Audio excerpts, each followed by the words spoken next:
दा बेनिखायनो आङो दिनै बे मोनाबिलि समाव आङो गोख्रै आरो गुसुङै इसोरनि बाथ्राखौ बुंनानै दोननो हास्थायदों। Reaching higher with God's strength is the grand theme of this Diamond Jubilee. इसोरनि बोलोजों बेबायदि गोजौसिनाव बिरखोलांनाय बे बिसया बे डायमन्ड जुबिलीनि मोनसे गोनांथार आयदा। You know, it's always good to look at the Bible passage in its context. आरो बेयो जोंनि थाखाय बे बाइबेल खोन्दोआ माब्ला माब्रै मानि थाखाय बेखौ लिरजानाय जादोंमोन जोङो बेखौ नायनानै मिथिनाय आरो बुजिनाया गोनांथार। Isaiah was a prophet of God for 4 kings in Judah. जुदायाव साब्रैसो राजाफोरनि आमोलाव जिसायाया सासे बियो नाबिमोन, इसोरनि मानसिमोन। One of his main responsibilities was to warn his people that they would go into exile. आरो बिसोरो बे बन्दियाव लांजागोन बे मानसिफोरखौहाय बिसोरनि थाखाय जिसाया नाबिनि मोनसे गोनांथार खामानिया बेनोमोन बिसोरखौहाय सांग्रां खालामनाय एबा बेबायदि सांग्रां खालामनाय वार्निं खालामनाय। It's interesting how Isaiah predicted about exile 200 years before it happened.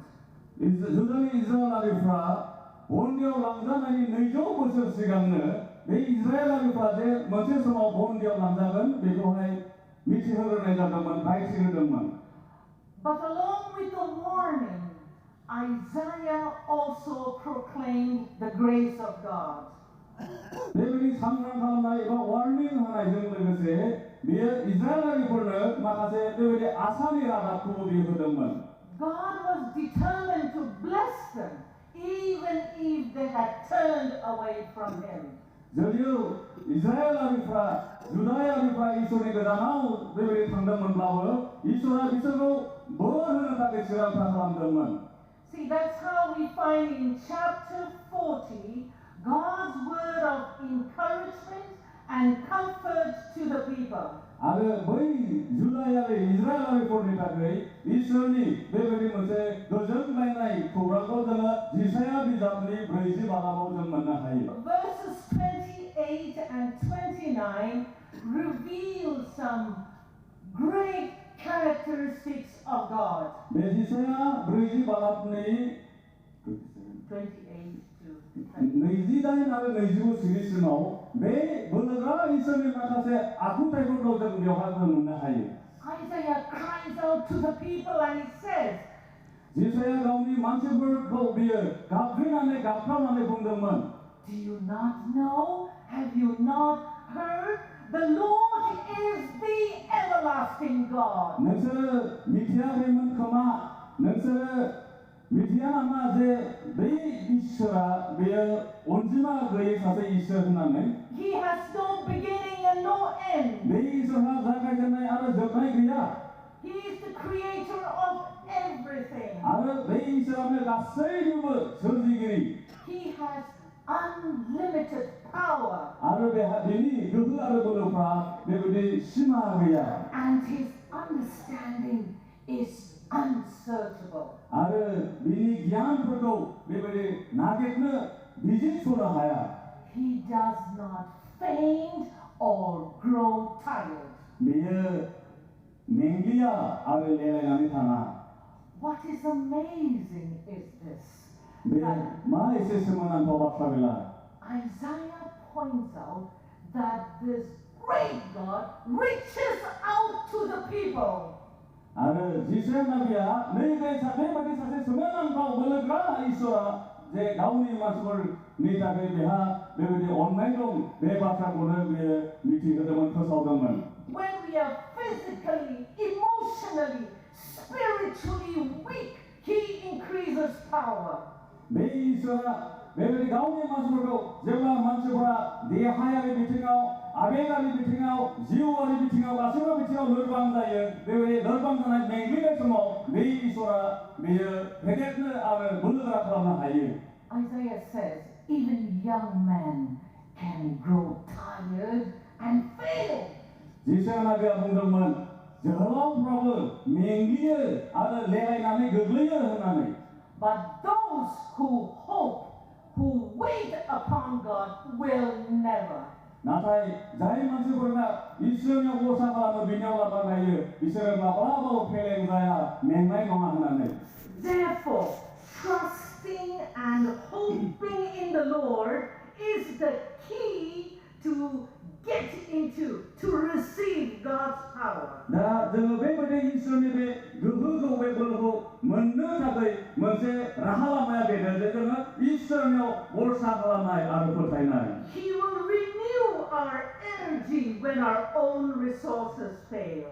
जेब्ला जोंहा दावहानो थांनाय गोहो बोलोफ्रा जेब्ला फेलें जायो बेबायदि समाव बे इसोरा जोंनि बोलोफोर मेंनाय समाव बे जोंनो गोदान बोलो होयो That is how, dear brothers and sisters, as we celebrate 75 years, we look back and see God's faithfulness and His everlasting strength has brought us to this day.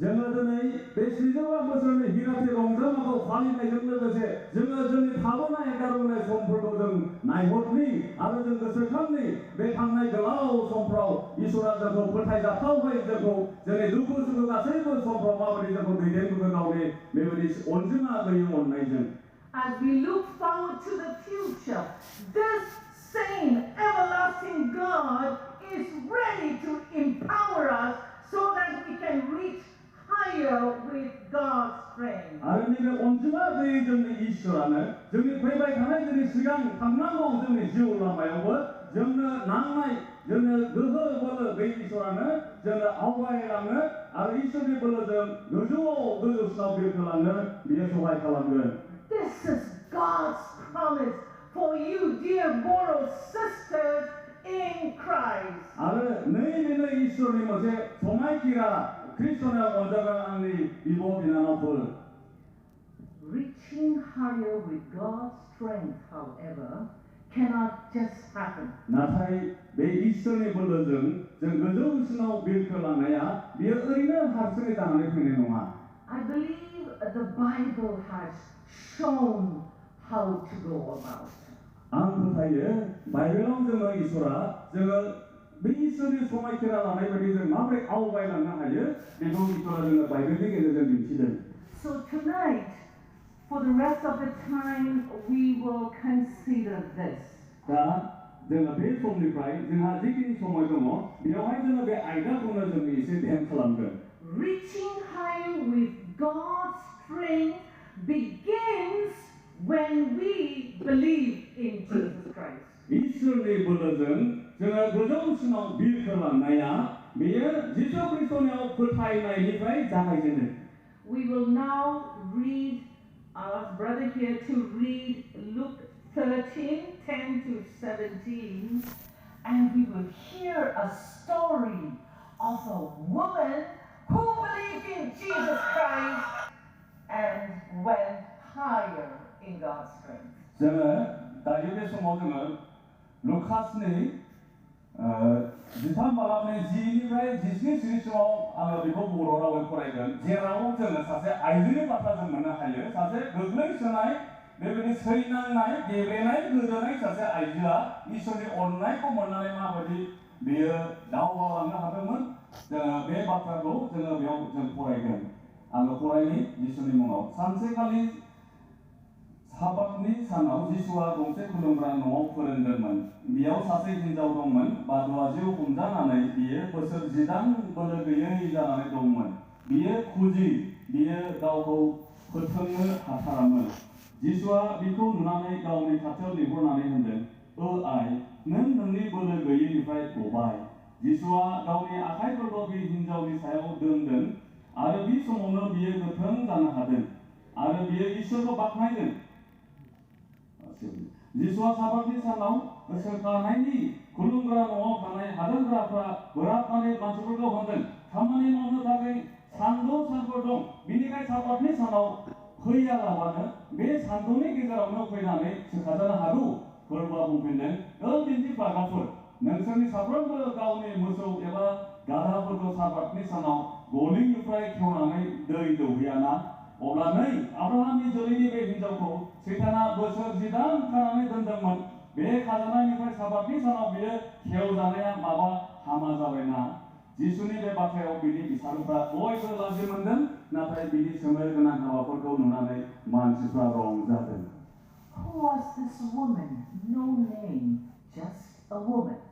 बे आइजोआ सोरमोन बेखौ जों मिथिया मानोना बे आइजोनि मुं गैया खालि लिरनायल' दङ सासे आइजो होननानै She's described as somebody bound by Satan for 18 years. आरो बे आइजोखौ बेबायदि सिनायथि होनाय जादों बे सासे आइजोमोन जि आइजोआ 18 बोसोर बेयो सैतानजों बेबायदि खाख्रब जानानै दोनजादोंमोन She was bent over, unable to stand straight. बेयो ओरैबायदि सैनांदोंमोन बेयो गुग्रुबनानै थानो गोनां जादोंमोन जे बियो गावखौ थोंगोर खालामनो हायामोन Did anyone care for this woman? Did anyone care for this woman? आरो बे आइजोखौ बेबायदि सोरबा बेखौ जोथोन खालामोमोन खोमा Probably not because she was a woman. जानो हागौ बेखौ बेबायदि जोथोन लाग्रा बेबायदि रावबो गैयामोन मानोना बे सासे आइजोमोन In the days of Jesus, women were not considered of much value. जिसु ख्रीष्टनि समाव आइजोफोरखौ बांद्राय बेबायदि बेसेन होनाय जायामोन They were oppressed by religious and social restrictions. धोरोमारि आरो समाजारि बिथिङाव बिसोरखौ गोबां बिथिङाव बेबायदि रायखानाय खाबथानाय दंसोयोमोन Did you know a common prayer recited daily by Jewish men those days went like this? Lord, I thank you that I am not a woman. नोंथांमोना गोसोआव दङना जे बै समावहाय जिहुदिफोरनि धोरोम गुरुफ्रा बेबायदि आर'ज बुंनानै बिदि आर'ज खालामोमोन जे प्रभु आं नोंखौ साबायखर होयो मानोना आङो सासे हिनजाव एबा आइजो नङा होननानै In synagogues, places of worship, women were not allowed to worship, but they were allowed to worship, but they were asked to sit in a separate area hidden from men. बै समाव जिसु ख्रीष्टनि समाव आइजोफोरखौ बेबायदि इसोरखौ खुलुमनाय सिबिनाय समाव बेबायदि जों जेरै दायो खुलुमो लोगोसे बेबायदि खुलुमनाय सिबिनायाव बाहागो लाहोनाय जायामोन आइजोफोरखौ बेबायदि खुलुमनाय सिबिनायनि खाबु होयोमोन जे बिसोरखौहाय जि जायगायाव बिसोरखौ दोननानै इसोर खुलुमोब्ला हौवा मानसिफोरा नुनाय नङा बेबायदि होखोमानानैसो बेबायदि दोनखोमानानै बिसोरो इसोरखौ खुलुमनो सिबिनो खाबु होजानाय जादोंमोन So where was this bent woman standing on that particular Sabbath? दा नैबे जाय आइजो मोनसे सानसेखालि बेबायदि साबातनि समाव बियो मोनसे जायगायाव बियो दङमोन गसंदोंमोन She was standing behind in the main synagogue area. She was in the wrong place for women. आरो बे आइजोआ जि सानखालि साबातनि समाव खुलुमग्रा न'आव फैनानै गसंदोंमोन बे गसंनाय जायगाया बेयो आइजोफोरनि गसंनायनि थिग जायगा नङामोन Perhaps she really wanted to see this new teacher called Jesus because she had heard so much about him. नाथाय बे सोहिनांनाय आइजोआ ओरैबायदि मोनसे हास्थायनायजों बेयो बे इसोरखौ खुलुमग्रा सिनागोगाव बियो फैदोंमोन जे गोबां समनिफ्राय गोबां मानसिफोरनिफ्राय बे जिसु ख्रीष्टनि सोमोन्दै बे खोनादों बेनिखायनो बे सासे गोदान फोरोंगिरिखौ नायनो लोगो मोननो हास्थायनायजों फैदोंमोन So she thought maybe nobody will see me, and she was standing there at the back side of the temple. आरो बे आइजोआ बेनिखायनो बे खुलुमग्रा न'नि उनथिंजाय मोनसे जायगायाव बेयो गसंनानै दङमोन Verse 12 says, but Jesus, who was in the front teaching, saw her. नाथाय जिसु ख्रीष्ट जाय जिसु ख्रीष्टआ बेबायदि सिगाङाव थानानै फोरोंदोंमोन बे सिगाङाव थानानै फोरोंनाय जिसु ख्रीष्टआ बे खनायाव उनाव गसंना थानाय आइजोखौ नुहुरदोंमोन Immediately, Jesus recognized her suffering, her deep need. आरो बे जिसु ख्रीष्टआ जेब्ला बे आइजोखौ नुदों बेयो सिनाय मोनदों बे आइजोआ बेसेबां सैनांनानै दंमोन आरो 내 아이가 बेसेबां बेबायदि हेफाजाबनि गोनांथि जादोंमोन बेखौ जिसु ख्रिस्टआ मोनदांदोंमन मिथिदोंमन. You read the passage carefully and you notice that Jesus stopped his teaching to attend to the need of this bent woman. जोङो नैबे बाइबेलनि खोन्दोआव जों मोजाङै फरायनानै मोजाङै ध्यान खालामना जों नुनो मोनो जे जिसु ख्रिस्टआ सिगाङाव थानानै फोरोंबाय थानायखौनो बियो दोनथ'नानै बे आइजोनिफ्राय बियो नायहरगोन आरो बे आइजोनि गोनांथिनि थाखाय बियो सानदों आरो मावदों. He called her forward. Come. आरो जिसु ख्रिस्टआ बे आइजोखौ बुंदोंमोन जे नोङो Imagine her reaction. बे समाव बे आइजोनि बेबायदि फिन जाथायफोरा माबायदि जागोन जों एसे साननानै नायनि. Me? Is that Jesus calling me? Full of fear, full of joy, heart pounding. She responds and comes towards the front to Jesus. बे आइजोआ जेब्ला जिसु ख्रिस्टजों बे लिंहर जादों गाबज्रि जादों बे समाव बे आइजोनि अबस्थाया माबायदि जागोन माबायदि सानगोन बेलाय आंखौ गाबज्रिदों जिसुआ आंखौ लिंदों आंखौ लिंहरदों बेबायदि मोनसे रंजानाय जों बेयो उसिग्लायनाय जादोंमोन बे समाव. We can imagine that morning, everyone's eyes on this bent woman, total silence and watching what's going on. जोङो सानहरनो हायो जे बेबायदि जानाय समाव मानसिफोरा गासैबो जानो हागौ गासैबो सिरि सिरि जानानै मा जाथाय जागोन बेखौहाय बयबो गोमोहाबनायजों बयबो नायदोंमोन. No, she didn't run away or hide. She didn't think, what will others think of me? बे आइजोआ जेब्ला जिसुजों लिंहर जादों गाबज्रि जादों बे समाव बेयो बहाबा खारखोमालांनो नङाबा बेबायदि बे जायगानिफ्राय एरायनो बेबायदि सानाखै. Nothing was going to stop her from going forward to Jesus. नाथाय बे आइजोआ जिसु ख्रिस्टनिथिं फैनायनिफ्राय मोनसेबो बिसयफोरा बेखौ होबथानानै दोननो हायाखैमोन. Jesus was calling her. She had to respond. जिसु ख्रिस्टआ जिहेतु बे आइजोखौ गाबज्रिदों ओंखायनो बे आइजोआ जिसुनि लिंनाय गाबज्रिनायाव बियो फिन होनो नांगोन. So this woman bent over for 18 years. By the way, how do you think she walked? 19 बोसोर गाहाम थोंगोर जानो हायै आइजोआ जेब्ला जिसुआव गाबज्रि जादों जेब्ला जिसुनि लिंनायखौ खोनानानै फैदों बे समाव बेनि अबस्थाया माबायदि जागोन नोंथांमोना सानना नायसाय. She hardly saw faces, only the feet of people. जों साननो हायो 18 बोसोर गाहाम बेबायदि थोंगोर जानो हायै आइजोआ जिसुनि खाथियाव फैब्ला खिजाने बियो बै थुबुर जानाय मन्दिरनि इसोरखौ खुलुमग्रा जायगानि मानसिफोरनि आथिंफोरखौल'सो बे नुदोंमोन खिजाने. She came closer to Jesus and stood near him. आरो बे जिसु ख्रिस्टनि खाथियाव बियो फैदोंमोन. And she hears these words of Jesus. आरो जिसु ख्रिस्टनि खाथियाव जेब्ला फैदों बियो नैबे बाथ्राफोरखौ बियो खोनादोंमोन. Woman, you are set free from your infirmity. Oh, नोंनि बोलो गैयैनिफ्राय गबाय होननानै जिसु ख्रिस्टनि बुंनाय बाथ्राखौ. If you study the Bible well, the word woman in those days, it was translated into Greek. It meant with respect, something like madam. It was with respect Jesus called her woman. बै समाव जेब्ला woman होननानै आइजो होनना बुंनाय जायो बेयो मोनसे सन्मान होनानै गाबज्रिनाय मुंख'नाय बेयो मोनसे सोदोब जायोमोन. गुबै सोदोबनि सोदोबथिखौ नायनो थांब्ला आरो नैबे सोदोबखौनो जिसुआ बाहायनानै बे आइजोखौहाय गाबज्रिदोंमोन लेंहरदोंमोन. You know, then Jesus did something unusual. He touched her. आरो मोनसे सरासनस्रा नङै खामानि जिसुआ मावबोदों. बे आइजोखौ जिसुआ गावनि आखाइजों बियो दांदों. He touched this crippled, helpless woman out of deep compassion for her. आरो बेबायदि गोबाव बोसोर सैनांनाय खुजै जानानै थानाय थोंगोर जानो हायै बे आइजोखौ गावनि गोरबोनि अनखांनायजों अननानै बेखौ दांदोंमोन. Bible scholars there tell this action of Jesus was unusual.